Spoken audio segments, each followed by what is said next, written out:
আজ 25 তারিখ 2023। আজকের দিনটা ছিল শুক্রবার। গত রাতে একটা ফোঁটা ঘুম আসে নাই। এপিট করে খুব ভোরে ঘুম থেকে উঠে যাই।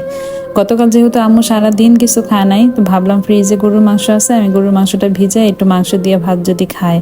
মাংসটা ভিজানোর পরপরই আমি পেঁয়াজ মরিচ কাটাকাটি করতে করতে আমার আন্টির কল আসে। বলে যে তোমার আম্মুর অবস্থা খুবই খারাপ, দ্রুত চলে আসো। আমি দৌড়াইতে যাই। কিভাবে যে যাই ওই রাস্তাটুকু আমার নিজেরও জানা নাই। আমি তো ভাবছি আমার আম্মু হয়তো নাই, নয়তো বা কেউ আমাকে এইভাবে কখনো ফোন দেয় নাই। যাই হোক, যে দেখি আমাদের ঘরের সামনে অনেক স্যান্ডেল। ভাবলাম যে আমার মনে ধারণা হয়তো বা সত্যি। যে দেখি যে না, আমার আম্মু আছে, কিন্তু আছে তো সে না থাকার মতো। সারা ঘর দেখতেছে, এত ডাকতেছে, আমার দিকে ফিরে না। আমাকে সবাই বলতেছে আম্মুর মুখে যেন পানি দিই। আমি বোতলের মুখে দিয়ে যে আম্মুর মুখে পানি দিব, আমার হাতটা থরথর করে কাঁপতেছিল।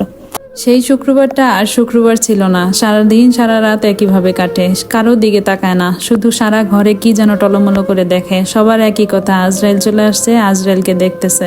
শুনে কথাটা কেমন যে লাগতো ভিতরে, বলে বোঝানোর মতো না।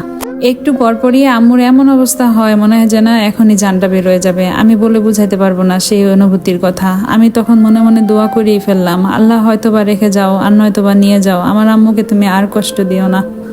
বাসায় যেহেতু আমার 3টা বাচ্চা আছে, ওই অবস্থাতেই আম্মুকে বিছানা করে রেখে আমি বাসায় চলে আসি রাতে।